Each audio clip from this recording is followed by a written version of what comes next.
इथे पकडला असा हात मी इथून बाजूलाच टाकले मी आणि हे दिसतं हात धागा दिसतो हा फक्त हा धागा ह्या सुईच्या वरती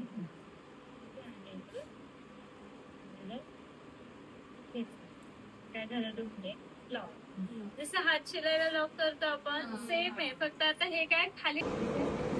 फक्त हे असं करायचं हा धागा असा होता मिडल आली इथे ते फक्त असं केलं मी आणि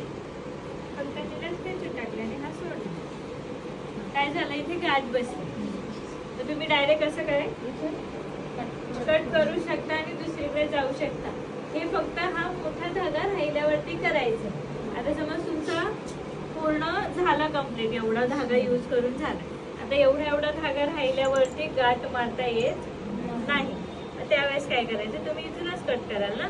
कारण तुम्हाला ह्याचा काही यूज नाही जेव्हा कमी धागा राहतो त्यावेळेस तुम्ही अशी गाठ नाही मारू शकत मी जी आता शिकवली त्याच्यासाठी खूप धागा पाहिजे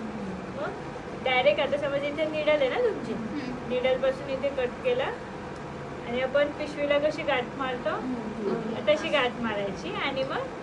2 वेळा गाठ मारून बाकीचा थ्रेड कट करून टाकायचा जेव्हा तुमचा धागा पूर्णपणे संपलेला असेल काम करून त्यावेळेस आणि जेव्हा एका ठिकाणावरून दुसऱ्या ठिकाणी तुम्हाला